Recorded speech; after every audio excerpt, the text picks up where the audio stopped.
So we have an incredible guest going to be tuning in with us momentarily, Julian Treasure, a business individual, a marketer early on, and somebody who has become a master communicator, author, orator, somebody who has given the sixth most watched TED Talk all time, over 100 million views. And he's somebody who is an expert regarding sound, communication. So we are ecstatic to have Julian tuning in with us, and we will find out where Julian is tuning in from, where he is tuning in from. Could be over in the UK, which I believe is where he may be located, though you never know where we all may roam. So I, for one, am somebody who enjoys uh, this interview process. As you all know, I've been doing this since 2013, and this is episode 147 of the Subjective Perspective Show, taking an informal critical lens, such as an expose into our featured guests. Who are they? Not just as the individuals that we may know them as via the media, but who are they behind those veils? That's what we do here at the Subjective Perspective Show. It's something that we find great joy in. And as we are going to be joined right now by Julian Treasure. Hello, Julian.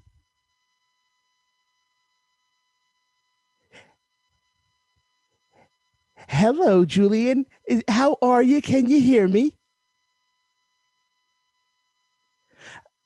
And I think your microphone may be muted on your side.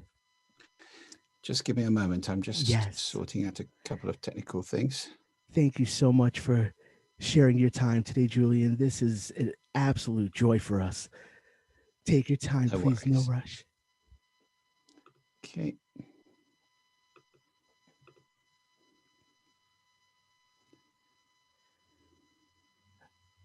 And we are over in California near Yosemite. So we're in the Central Valley of California. Big shout out to all you West Coasters out there that have been dealing with the wildfires and everything else going on. Obviously, the pandemic. And Julian will ask you in a bit how that's affected anything you're doing and how you're feeling, how everything's going, where you are. Absolutely. Just give me a moment or two here. Yes, no rush at all. And as you're setting up, I'm going to just let our viewers know that for everybody listening in, this is episode 147 of the Subjective Perspective Show. Featured guest Julian Treasure, as we've introed, the brilliance of this gentleman and why this is going to be a super insightful interview conversation for the next hour, 60 minutes of your uh, listening pleasure. And for somebody as Julian is an expert in uh, sound communication, I think we're going to have a really fun time. And Julian, we also have actually two student questions that are going to come your way in a little bit. I'll read them off for our Okay. students. So I think I'm ready. If you're happy with the audio quality, then I'm yes, good to go. Thank you so much. Julian, how am I coming out on your side? Perfect. Awesome. Wonderful. Well, Julian, thank you so much once more for your time. We are extremely grateful here at the network and the show. And what we like to do is create a thought sandwich. We asked, sort of like the bread of a sandwich or the lettuce on the outsides for my vegans out there, my vegetarians. We like to give simple questions and get a bit more abstract into who you are as an individual, as the author, the brilliant orator that you are. So it's going to be a Thank fun, you. dynamic interview. So please, we just want you to enjoy. And so, where we start with every one of our guests is we start with the first question. And if I could begin our interview formally. Uh, Okay. question is, where were you born and raised? London. I'm a born and bred Londoner in Oh, Westminster, actually, which is at the heart of London, near where the Houses of Parliament are. So, yep, born and bred Londoner, although I live a long way from there now. oh, wow. Now, London, for those that have not been there, what can you equate it to city wise? Certain cities that some people may be tuning in from? I really wouldn't know how to compare cities like that. Do you mean in size or character or what? I would say in those both of those attributes actually would be the would be what I'm thinking. Um, well, London's a very old city, dates back to Roman times, so 2,000 years old. Um, it's quite a large city. I think it's got something like 20 million people living in the Greater London area. So it's largish, but there are many bigger cities in the world now. These mega cities are springing up all over, particularly in China. Um, and it's a city with a great deal of history, obviously, because it's so old. So people come to London from all over the world to see things like Buckingham Palace and Nelson's Column, and the Houses of Parliament, Hmm. and these iconic buildings which have really Yes, um, inspired people for hundreds of years. So yes. it's a place that reeks of history, really. Hmm. I like how you say that. Reeks of history. Quite frankly, I've not gotten across the pond just yet. I grew up on the South Shore of Long Island, New York. My wife and I now live out near the Yosemite area in the Central Valley of California. Though one day, Julian, I cannot wait to get on over and take our little puppy across, and we'll just have a good old time. Once all this pandemic stuff sort of settles on down, because that's just a scary thing, I tell you. And It is. if I could ask you, Julian, from your perspective, how has London changed from when you were growing up to now? Well, as I say, I don't live there anymore, so I haven't really seen it for a number of years. But as well as being a highly historical city, it's a very modern city. So it's had a huge amount of development in the last, well, ongoing, I mean, like everywhere else, really. Hmm. So tremendous technical developments. It's got an exciting hub in the east side of it, which is a huge sort of launch bed for internet startups and so forth. Hmm. That's a place called Shoreditch. Um, and yes, so much has changed. You've got hydrogen buses, you've got electric cars, you've got all sorts of exciting things going on. Hmm. So it's a city that's very modern as well as very historic. And if you're able to make a mention, where have you lived the last many years? I live in a place called Orkney, Orkney, which is a set of islands located off the north coast of Scotland. Oh wow, So that's about 700 miles north of London. how's that area? It's beautiful, Hmm. absolutely beautiful, and Wow. very sparsely populated, very quiet, and absolutely gorgeous scenery and its own history. We've got plenty of Neolithic and Stone Age stuff here, as well as Viking stuff. So it's Sure. Orkney has a huge amount of history as well. Sure, huge. I mean, huge historical aspect. The Vikings and the settling of through areas of North America as they found traces. And you wrote a book, Julian, an incredible book, "How to Be Heard: Secrets for Powerful Speaking and Listening." And you know, to be quite honest with you, I've watched your videos for years, shared your videos with many people for years, and we're going to get to some cool ideas such as hail the acronym and uh, sort of speaking from that medium of love, that Hmm. place of love. So we'll definitely get there. And as I made that point, it's like a thought sandwich. I start with the most simple, basic of questions, then we'll get a bit more abstract and a bit more dynamic. Thank you so much again for your time, Julian. This is a joy to speak with you. So, the Orkney Islands, Orkney, yeah, Orkney Orkney. Islands. Well, I'm going to be googling on that up. That is really cool. Well, just want to ask, as a younger person growing up in London, uh, and I'm going to make the comparison to now as well. Um, what inspired you as an individual? Just as a young person, were you a music person? Were you a reader? Were you a sports person? Uh, Outdoors person? What sort of inspired you? Always music, always music for me. I've been playing an instrument since I was 12, I think, and listening to music since before that. So music has been absolutely central in my life, and it still is. And sound, obviously, in the broader sense, absolutely crucial. So Sure. I live through my ears.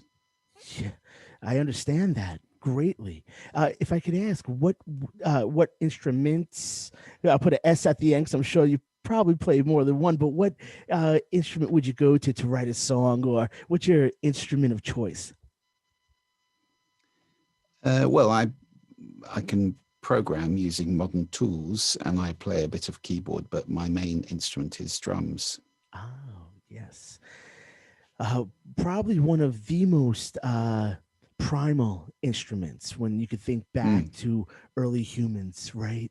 Hmm. And what was probably utilized for not just symbolism, but representing emotion, expressing, could have been group meetings at a point. But oh, okay, that's cool. That's cool. So drums. Uh, any drummers back then inspire you? Not so much now, but when you were younger, was there a drummer or two uh, that you would sort of just be really into? Oh, absolutely. Yes. In those days, early 70s, I suppose I was listening to a lot, uh, late 60s, early 70s, but I was a big prog rock fan. So Bill Bruford was a huge influence on me, Hmm. and people like John Bonham, of course, and Sure. so forth. And then as I got into other kinds of music, Peter Erskine, um, Tony Williams, a lot of great players over the years who've inspired me hugely. Hmm. Interesting, because drums, because obviously I know a bit of your work, and uh, it's called is it mixing, when you're able to sort of single out sounds. Correct me if I'm wrong, please. But drums seem as though you're hitting beats and cymbals and kick the kick pedal, and there's a lot of individual parts going to a, a multitude of sounds that form one big rhythm. What's that Mm. called, mixing? Well, mixing's, I suppose you could call drumming mixing of a kind. Yes, there are lots of individual instruments effectively that you're playing with your hands and your feet, so it's polyrhythmic. Um, but then that's to a degree true of piano. You're playing more than one note at a time, so you could call it mixing. Mixing is really putting different sounds together in a pleasing way and creating a track which has them all in harmony and in balance together.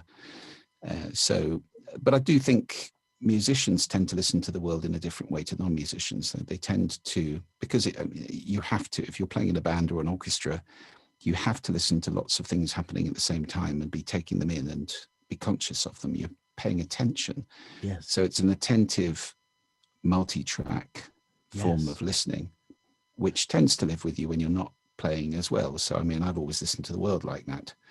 Um, So the exercise that I talked about in my TED talk about listening, which I call the mixer, that's kind of symbolic because it's saying, well, actually, you can do the opposite of mixing, which is to unmix sounds from a wash of stuff that's going on around you where you're not paying much attention and it just becomes a background. Well, it's quite interesting to pay attention to it and to pick out what are the individual sounds making up this big wash of sound. If you're in a cafe or somewhere, when we can go back into those places, then you're listening to lots of individual tracks on the mixer, if you like, lots of individual sounds. That person over there, the barista banging, the background music, if there is some, the people moving their chairs, whatever it might be, there's lots of different individual sounds. And it's very good for your conscious listening skills to unpick those and pay attention and start to be conscious that it's not just a big mush. I play the guitar, Julian, and I've been playing the guitar since fifth grade. Big shout out to my mom and papa. Got me a couple months guitar lessons, set me on my way. Big shout out to Don Shabner. Probably didn't think I'd be giving a shout out to my old school guitar teacher. But you know what I found playing in bands and playing with my wife as a music duo also for many years now?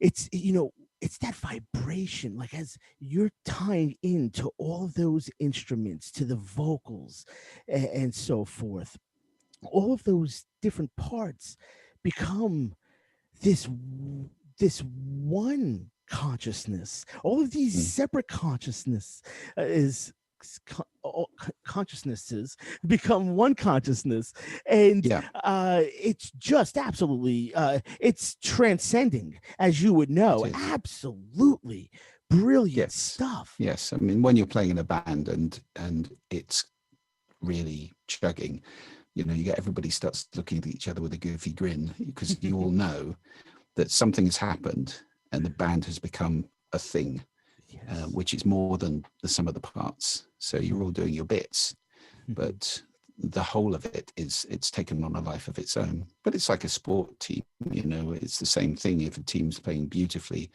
there's some sort of telepathy or non-verbal communication going on between the players. The same can happen when it's playing badly or the band is playing badly. It all goes off the rails together. So yes, I agree with you. It is a transcendent thing. Well said. You're going either to the top of the mountain or off the rails together with the bands. Yes. Definitely. Well, I gotta ask you now. I mentioned, I would ask you, does anybody inspire you now in terms of musicians or bands? And then I'll move to the next question. But I just wanted to give that comparison. Anybody nowadays that really get you rocking?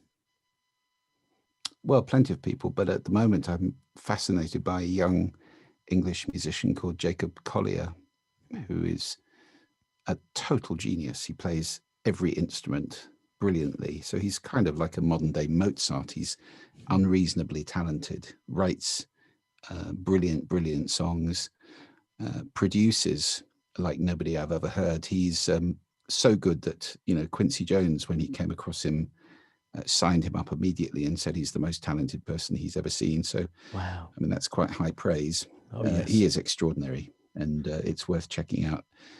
If anybody wants to, his version of Moon River, he did a great version of All Night Long by Lionel Richie. Both of them are extraordinary arrangements with harmonic arrangements that you just wouldn't believe. I feel like I may have seen him on YouTube, and I could be wrong. No, but you'd be right. That's how people discovered him. Yeah, that's how I believe we discovered you a couple years back.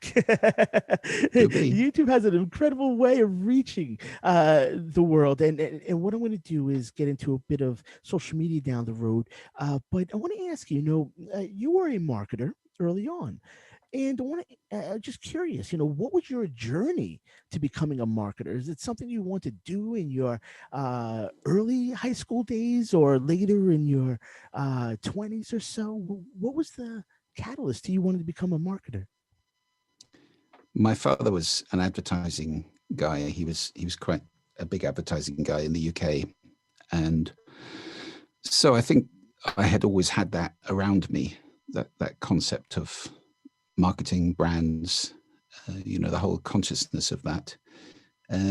My first job when I left university was in an advertising agency, and then I went off to be a musician for a bit. Hmm. But when I came back, I got, it was accident really. I got a job selling advertising space on a magazine. I was broke because that's what happens when you become a musician and you don't succeed. And so I got the simplest job I could, really, which was selling advertising space. And I did really well in that and became an ad manager, and then became a publisher of magazines. And eventually they promoted me to become marketing director of that company, which Wow. was quite interesting. So I'd seen both sides of the fence, the agency side and the client side. And when I went off to start my own business in 1988, that was a magazine publishing company producing magazines for brands. So I think in America they call it custom publishing. Hmm. Over here it's called contract publishing. Um, it was combining, everything I knew about magazines with this deep sensibility I had for brands and the need for organizations to communicate effectively with their customers, which to me was much more profound than simply shouting at them or saying, we're the best, or whatever it might be. So I knew there was a conversation there, and so that's how I got into that, I suppose. Yeah, no, that's cool. It's one of those things that when you think about, where the individual starts, as a marketer, for those who may not be aware of that, it's part of your journey to who you are now. And so, if I could ask, what was the transition to becoming the speaker that you are? Was it writing first that brought you to speaking, or was it speaking that brought you to writing? Well, I still work in marketing because I run a company called The Sound Agency, which is an audio branding company. So it's helping brands around the world to answer the question, how does your brand sound? Hmm. So I've been doing that since 2003, 17 years now. Wow. I wrote a book. The first book I wrote, actually, I've written two books. The first one was called Sound Business, and that was back in Yes. 2007. Yes. And following that, I got the opportunity to do a talk at TED, which I'd been going to for several years. And I wanted to talk about how sound affects people, because it affects us all profoundly. And yet most people are unconscious about this. Changes our bodies, changes our feelings, changes how we can think, and changes our behavior as well. The sound Mm. around us is really important. So I did that talk, and which was kind of based off the book, I guess, to a degree, and then got the chance to do four more TED Talks in successive years. And they started really moving to away from organizational sound, I suppose you could say, because that was where I started, the sound of an organization. It struck me that, the world is very noisy, and most of this noise that surrounds us is made fundamentally generated by organizations who are just oblivious. They don't think about it.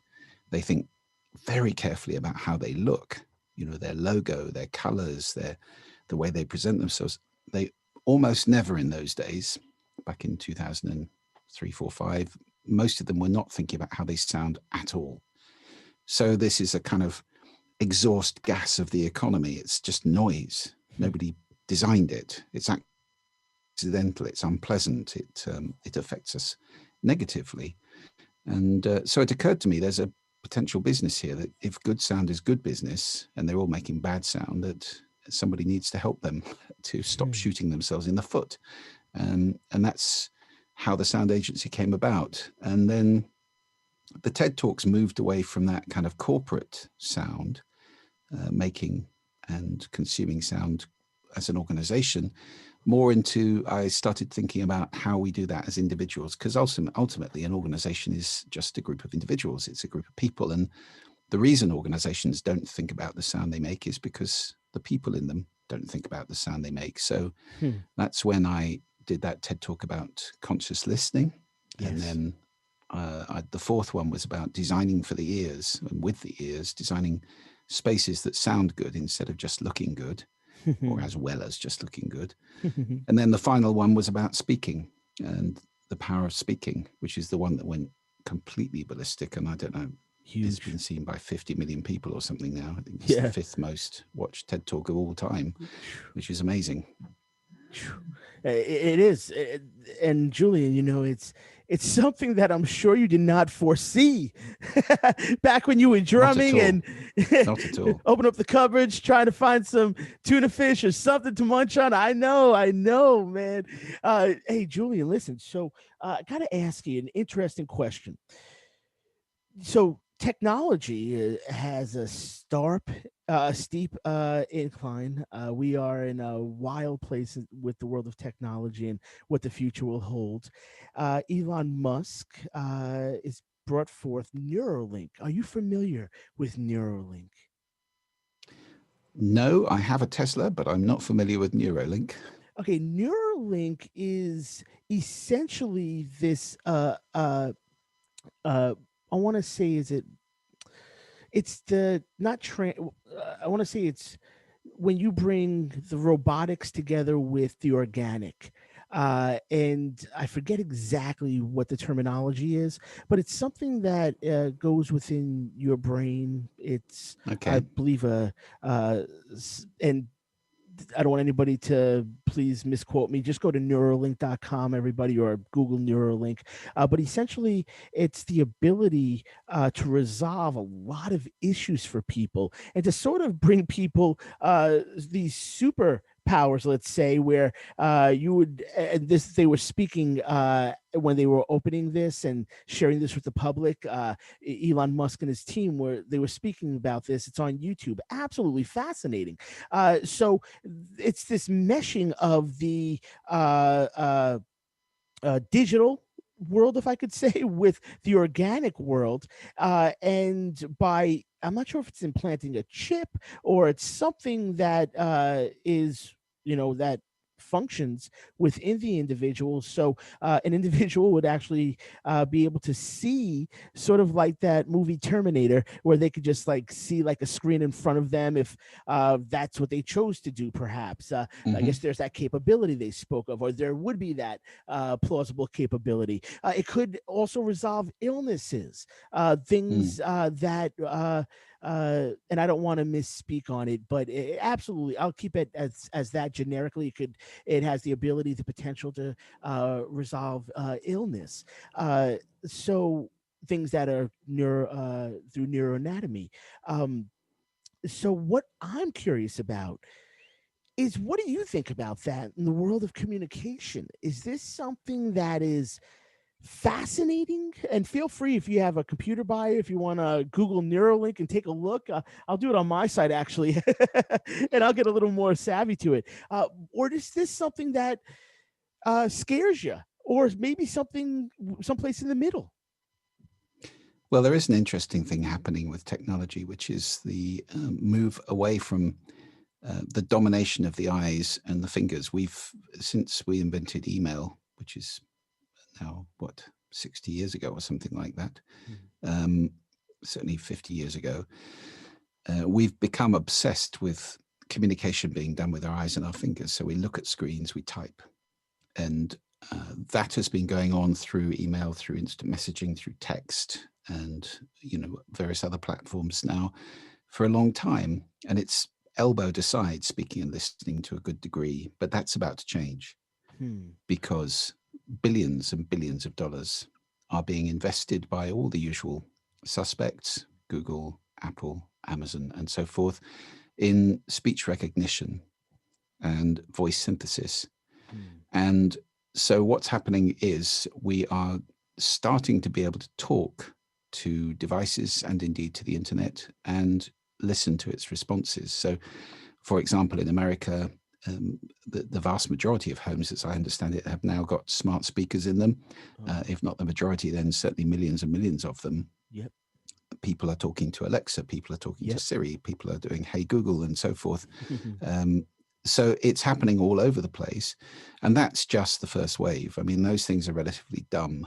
Yeah. But what's coming after them is intelligent, it's AI. And so I talk about these things as an intelligent agent. I mean, we're a generation which is afflicted with apps and websites where we have to fill in interminable usernames and passwords and credit card numbers and expiry dates and Hmm. so on and so forth. We have to do everything ourselves, and it involves a great deal of administration. Well, if you think more Jarvis in Iron Man, we will have an intelligent agent of our own, and this isn't very far off, where we'll be able to say, I'll be able to say, hey, Fred, I'm going to Brazil next week. And I wonder if you could book me flights out on Tuesday to arrive by 3 p.m. And I'm seeing Francesco on Thursday. Could you book that restaurant I went to last time, the nice fish one? And I'll stay in that hotel that I stayed in the time before last. I like that. In the same room if you can get it. Now, Wow. that's just natural language. Fred will work all that out and deal with all of the administration of it, make the bookings, come back to me and say, okay, I've got all of that. The room you wanted isn't available, but the one next door is. Fine, I'll take it. He'll go off. He, she, or it will go off and make the reservations and pay and so forth and come back with a report. It will be so much easier for us instead of spending our lives looking at screens and typing, becoming Hmm. what are called pedestrians, walking around bumping into people because we're not looking where we're going. Hmm. So I think we'll be liberated from that, and that's going to happen within the next 5 years, 10 at the very outside. Wow. And stuff like what Elon Musk is talking about is part of that, because we will be able to insert into our skulls a an audio device which works by bone conduction, so that we'll be able to, without having anything in our ears or having a microphone around us, without having to hold anything to our mouth, we'll simply be able to talk and listen, and we will be able to hear that as well as the outside world. I mean, I have a Yes. pair of bone conduction headphones, which are perfectly effective. The bass isn't very good, but if you're Hmm. talking about the human voice, you don't need that. They're perfectly effective, And and they just Julian, resonate the bones in my skull. Julian, Neuralink.com, just to put this out there so I didn't give a misnomer to it.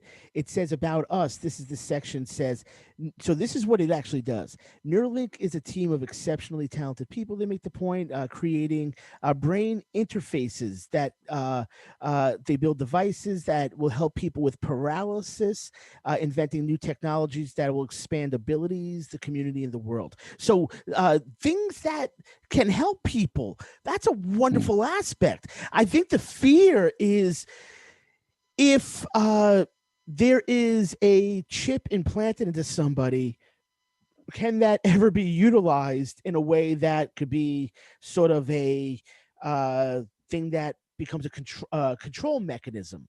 So I guess that would be sort of the Orwellian fear to it all. But in regards to the positives, liberation, I think technology has liberated us tremendously in terms of information. I remember now I grew up, I was born in 1978, so I'll date myself in that regard. So you get a sense of where I am. And, but at that point, the 80s, the 1990s, still the internet was not pervasive in people's lives. We had a Commodore 64 in like the mid 80s. That was a huge thing. But no internet really until for me until the late 90s. I think I had my first email address. And then by the 2000s, mid 2000, I should say like 2005 to 2010 is when it started to really take off. So you were ahead of the game with your business in 2003 by recognizing how the internet was connecting with the world. So I want to ask a question from a student, actually, and this sort of ties into technology and conscious listening that we've spoke about. This is a student of mine. I lecture business communications at a wonderful college in Silicon Valley, California, and this is from my student Zidane. Zidane states and asks, Keeping in mind that in the present day, a majority of the world doesn't consciously listen, and how there are lots of technological developments such as earbuds, distracting little billboards, the question is here: how should we alert individuals to acknowledge this issue so that they can stay connected and essentially listen consciously? Well, that's a great question. I mean, that's my life's work, really. That's what the TED Talks are aimed at. That's what my book, How to Be Heard, is aimed at. I have a 7-hour online course called How to Speak So That People Want to Listen, which is aimed at that. They've all got listening at their heart, because the basic underlying thesis of all my work for individual people as opposed to companies, although it applies to companies too, the basic thesis is that speaking and listening are intimately related. They're circular. So there's an organic, flowing relationship between them. Most people think it's a linear relationship. You know, I speak, you listen. Hmm. But it's not, because the way you listen affects the way I speak. The way I speak affects the way you listen. And the way you speak affects the way I speak. And the way you listen affects the way I listen, and so forth. It's very organic, and it's happening all the time in this circular flow. So listening is a crucial life skill. It's a crucial life skill if you want to speak powerfully. It's very difficult to be a powerful speaker if you're an appalling listener, because you're not paying attention to other people. People can tell that. You know, it's a two-way street, not a Hmm. one-way street. And so, and you know, also, if you're not listening to people, you don't understand them. Listening is the always conscious listening is always the doorway to understanding, which we need in the world more than ever right now, I would say. So I think the answer to your student's question is it starts in education, where we teach reading and writing, and we do not teach speaking and listening. Barely at all do we teach speaking, and absolutely it's almost never that I've come across an educational institute or a school that has a course or an exam in listening skills. I mean, it's very, very rare indeed. Hmm. And yet, listening is such a crucial life skill. So, for some reason, we expect children to pick up these really important skills of speaking and listening as they go along, informally, as if this amazing instrument we all play, the human voice, was something that you could just learn. Well, some people can. You know, some people sit down at a piano and start playing and become brilliant without a single lesson. But that is rare. For most people, it requires practice and diligent, tuition and time. And the old thing about 10,000 hours, isn't it, that you need to become a master of anything. And that's true of speaking and listening, really. But since most people are unconscious of these things as skills, they think of them more as capabilities. You know, hearing is a capability, listening is a skill, and it takes work, and you can improve it. And unless you're conscious of that, you don't do the work, you don't improve it, and it stays at a very basic level. The same with speaking. You know, we all have an amazing voice that can do incredible things, the human voice, and yet most people just stick with the one they got used to using at school or wherever it is. It can do so much more than that. And you think of the way actors can use their voice. Well, we can all train, we can all improve, but only if we're conscious that these things are skills. And that needs to take place at school. We, at the very least, we need to teach children that these are important skills and that it's worth paying attention to them. And better than that, we need to teach them how to use these things. Uh, so I've been working on a curriculum for listening, which I'm going to be releasing on my website in the next week or two. Hopefully, it's just an outline, it's a start, but it should help teachers to come up with some really fun and exciting ways to teach listening skills to even very young children, 6, 7 years old, and then on up. So that's where I think it has to start. And if we, my goodness, if we could teach all the children in the world right now to listen, we'd have a different world in one generation. Mm. I concur. I've been an educator for 18 years, Julian. worked in elementary settings, junior highs, high schools, colleges for the last decade or so. And I tell you, I've been teaching listening at least for 2 weeks of dedicated time to undivided listening strategies and skill building exercises.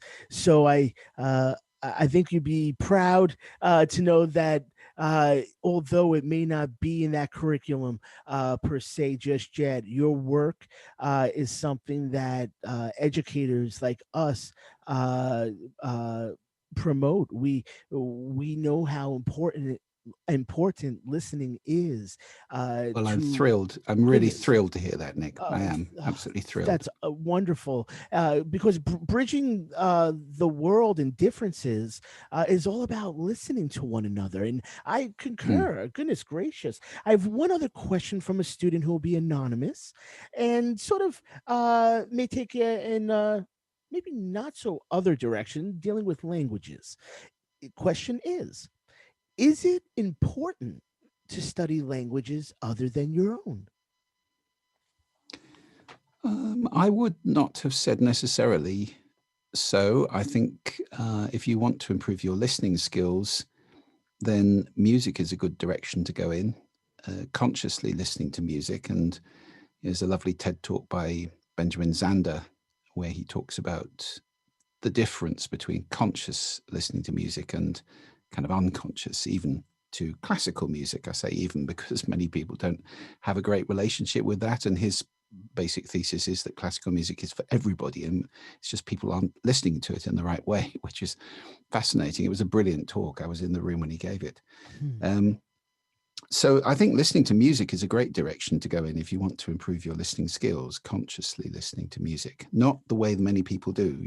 Again, I think this is an interesting commentary on the world.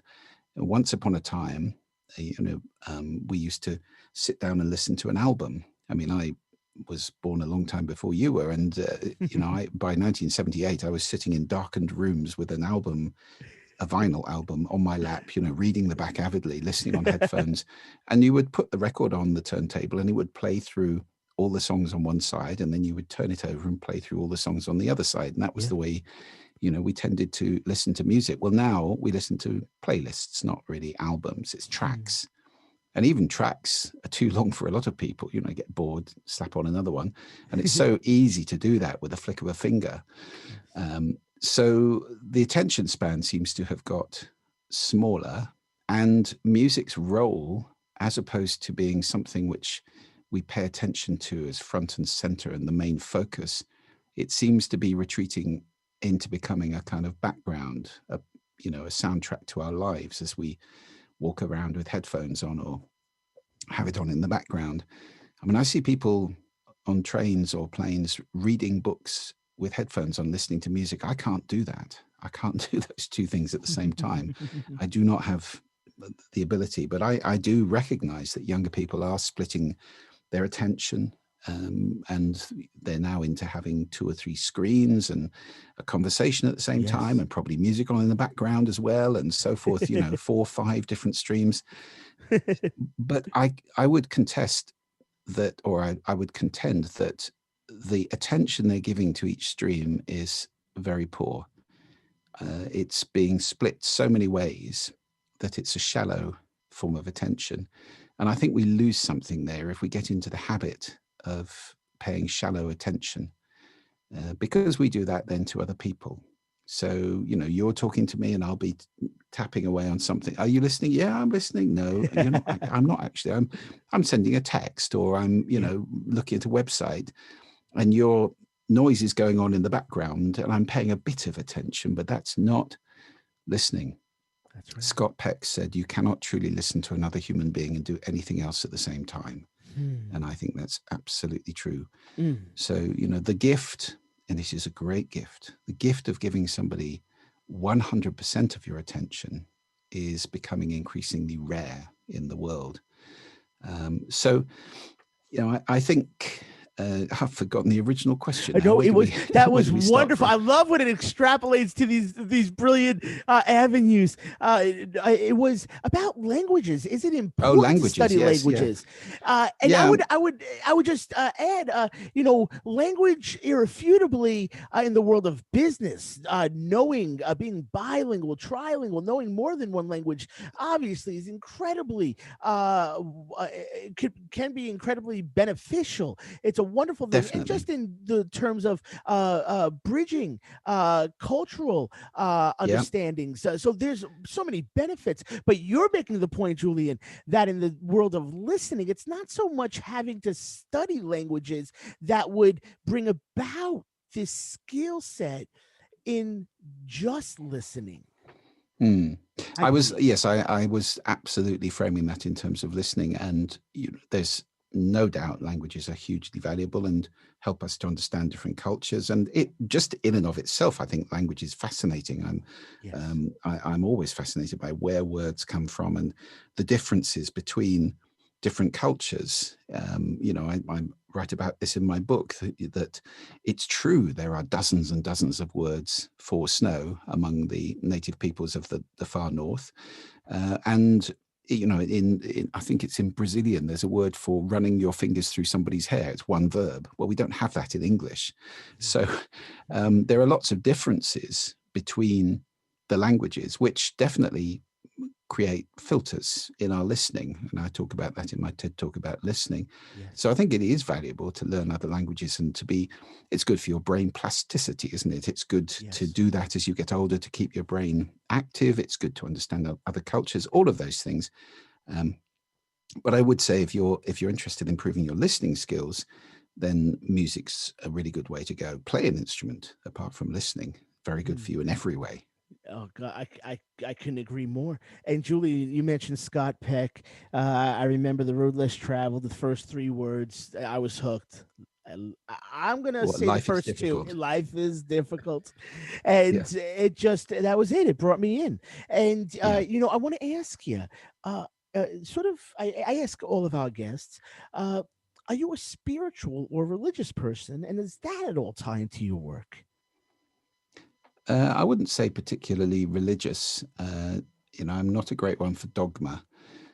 I talk about dogmatism in Yes. my TED talk about speaking, and I Seventh think, seventh deadly yeah, sin. this the seventh one, dogmatism. Yep. And unfortunately, there's a lot of dogmatism that I encounter in organized religion. Not that I'm disparaging it. I've met many wonderful people who have got a very firm set of beliefs, and if that works for you, that's great.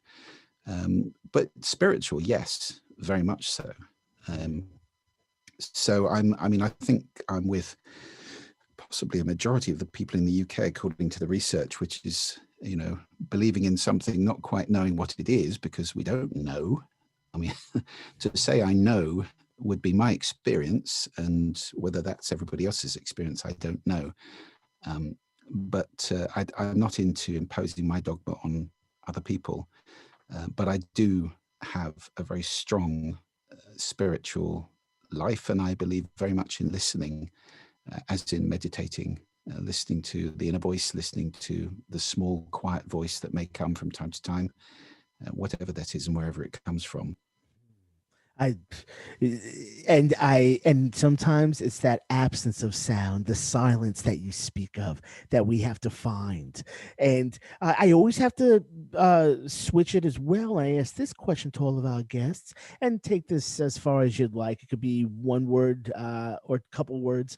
Uh, or it could be a whole piece that you like to get into. But I always ask, just in case my our featured guests, are interested in this aspect.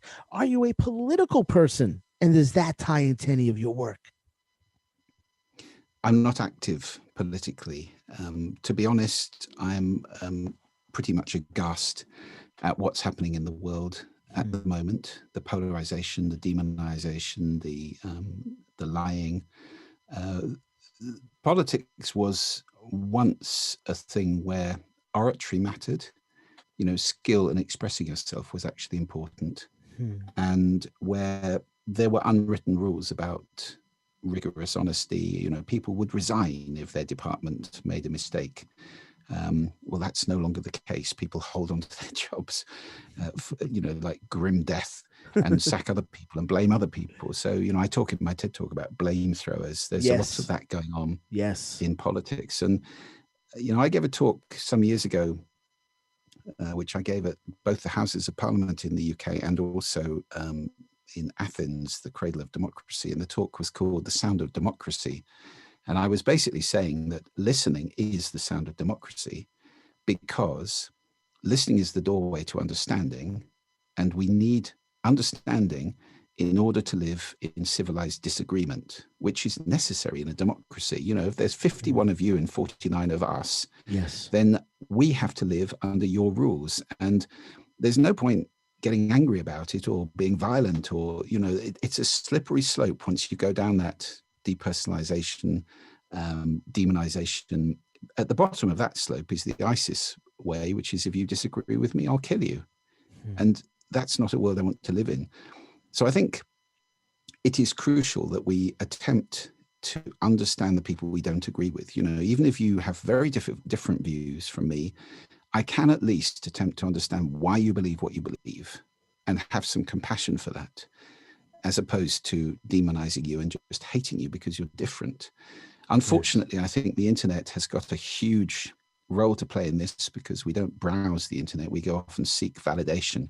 There you are. I knew I was right. Thousands of people agree with. Yes, but there are thousands of people with other views, and we don't tend to go off and seek the contrary view.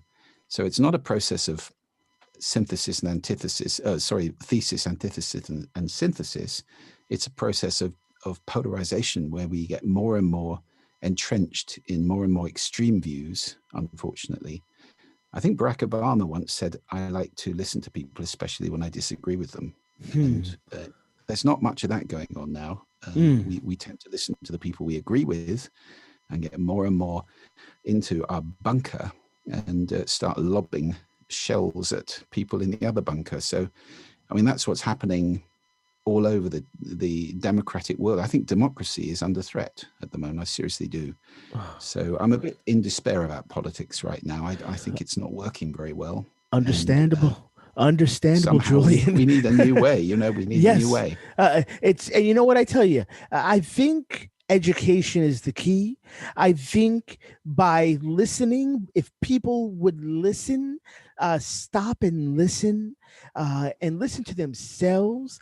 I think a lot of people are running in life, running from traumas, running from difficulties, and it creates senses of it can create a lot of negativity that ensues. And that could be things that happen early on in childhood, and until the individual themselves stops and listens to themselves, it it's difficult, and if they don't know how to do that, if they don't know how to listen, and that's why, Julian, Absolutely. your work is incredibly important.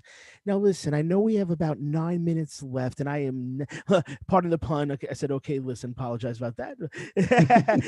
But I know we have about 9 minutes here, and I have two questions I always ask our featured guests. But before that, I have one question I think that would be pretty neat just to ask. And I want to make a point of hail as well. I know I mentioned the seven deadly sins of speaking, and I can go through them all quickly just to put that out there for everybody. What the seven deadly sins are, and ultimately, when I think about this, uh, you know, I've utilized this in my life for so long, Julian. And it's something that when I think about gossip, I've always said to myself, don't be part of this. Don't be part of that pack. Growing up in New York, kids would gossip. Kids would do more than gossip, but they would gossip. And that was something I always, it just pushed me away when I heard people talking negatively. And then when I heard it in an intellectual framework, such as, well, how you've put it, oh, it just came all together.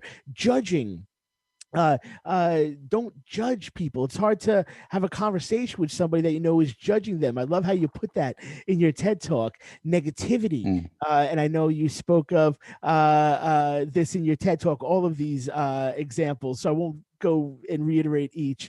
Complaining, excuses, lying, and as we've talked about rather more in depth, dogmatism. So I just want to put that out there. The seven deadly sins of speaking, and hail honesty, speaking from authenticity, integrity, and love. And as you say, it yeah. doesn't have to be that romantic love. It could be that what I've learned in my life, that universal love for life, Mm. just that respect, speaking from, Wishing uh, people well. as you put it, wishing people well. My question is, how did you devise that? Is that life's work, or is that something that you sat down and put a good deal of time into a vision that you had? Well, do you know, I really can't remember how Hale came to. I mean, it was a process of evolution, really. I think I probably started with one or two of those things. Um, but I love acronyms anyway, so it's always a happy thing for me when stuff comes together and I can jumble the letters up and make a word out of them. I have a very bad memory, so acronyms help me a lot. um, so yeah, Hale came together over a period of a year. I think as I was working on that particular talk, and it was a little bit of a sort of eureka moment when I realized that that really worked. And to be honest, I mean that talk went out in I think 2015, and I don't think anybody has challenged it to the degree of saying, you know, you've missed out a really big thing here. I think that acronym works very well, and I think those are four enormously powerful aspects of speaking Yes, effectively to definitely. anybody. Being honest, being yourself, which is authenticity, being your word, as in if you say it, you do it. That's integrity. And love is wishing people well. So, you know, if you're speaking on stage, that's knowing it's not about you. It's about the gift you're giving to those people and wishing them well. Then you forge relationship. If it becomes all about you, you're into looking good, and that's up there with being right, which is the fault that, or the bad habit that's behind so much of the politics that we were just talking about. Being Mm, right, making other people wrong. mm. Thank you for that, Julian. And, you know, I just want to say, again, this has been an honor to have you on this hour. And these are the final two questions that I ask all of our guests. So this brings it back to that most simple of questions that hopefully your fans and people that know your work, that study you, that they can say, oh, that is something that I connect with Julian Treasure on. I have this cool connection. Oh, gosh, that inspires me. I think I could do this too now. Just that basic tenet, that basic idea that, hey, you know what? I have something else in common with somebody that I look up to, somebody that has inspired my life. Sometimes that could impact people's lives. So we're hoping that does impact somebody. Even one person would be a whole universe. Mm. First of the last two, Julian, are is I should say, and you could take this twofold or just answer the first set, and you'll see where I'm going with this. First of the last two questions: what is your favorite book and author, and or movie director? So, and listen, I know it's hard to narrow it down to one. So, if there's roundabout a couple, if you'd like, but sort of in that either one of those genres, book, author, or director, movie, or both if you're interested. Some of your favorites or favorite. Well, I can certainly do movie director, which would be Christopher Nolan. I've found most of his films to be fascinating, especially the ones that deal with time and space, which is, I think, you know, that's where he's really fascinated now. So yes, I would say him, certainly for movies. Although as a family, we're huge Lord of the Rings fans, and so those all of those films from The Hobbit all the way through. we've watched many times and we continue to enjoy. Great Um, movies. yes, indeed. In terms of books, um, well, about sound, there is a wonderful book called. Uh, 1 second, I'm just trying to remember the name of it. No rush. Some of these are my trickiest questions. Every one of my guests, they're like, gosh, wait till you get to my final question. Everyone's like, goodness gracious. Well, I'm struggling to remember the name of it for some reason, which is probably brain cells. But I think it's called something like Harmony of the Spheres. And it's a book by a Sufi mystic uh, whose name I think is um, Ali Khan. And it had a huge effect on me. I haven't read it for years, which is why I'm struggling to remember it. But since we were talking about sound, it's a wonderful book combining mysticism and a deep appreciation of sound and music in particular, because music's very important to the Sufis. So I think it's Hazrat Ali Khan or something like that. But perhaps we could look it up after this, and you could put a link on Oh, sure. No, to this is inform people wonderful. where my brain is Oh, giving I'm up. excited to look. No, ladies and gentlemen, I'll pop this up. I'll find it. And I'm curious about this, and I'm going to be looking into this now. Sounds wonderful, actually, the premise. So I'm really into this. Julian, as we It are is. on our final minute, I'd like to ask you our final question. We hope as well that you've enjoyed this interview process with us at the Subjective Very Perspective much, yeah. Show. Thank you for Oh, having me. what a joy. It's an honor, quite frankly, Julian. Final question. We thought this may be one of the most simple questions we could devise, and one that we hope at the most primal level, as we spoke about drumming, being that probably where sound begins in music. We're hoping this makes a connection with human consciousness for those that are listening in. Julian, question is, Julian Treasure, what is your favorite color or colors and why? Well, why is a very difficult one. Blue, definitely, because of the sky, which I love. Sky blue, I'm talking about. Mm. White and gold would be the other two. And the combination of those I find very attractive. I'm not sure why white and gold. White snow, probably. Gold, just because I love the color of it. So blue, white, and gold would be the colors. And by the way, I found the book. It's called The Mysticism of Sound and Music, and the author is Hazrat Inayat Khan. There you go. Julian Treasure. That is, those colors are seem very pretty together, quite frankly. Beautiful response as well.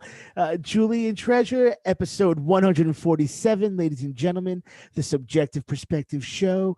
Julian, I'd like to give you a moment just to let our audience know, and those that follow your work, where they can find you, where they can connect to any of the new endeavors that you'll have coming on through in the future. Yes, by all means, we'll do pop by. I have a website which is juliantreasure.com. Very easy to remember. Come by, sign up, and we'll send you stuff for free. There's various things that I've made over the years which are available there. Lessons in listening and various other things. And in addition to that, then we'll keep you abreast of anything else that I'm doing in the near future. Julian, thank you so much. And we are going to take these ideas into our commercial break. And Julian, I hope that I've been an example of good listening in your standards throughout this interview process. Well, Uh, thank you so much for having me. It's been excellent.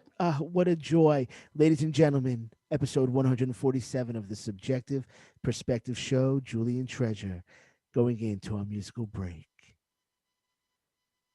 And Julian, I'm going to stop the recording really quick.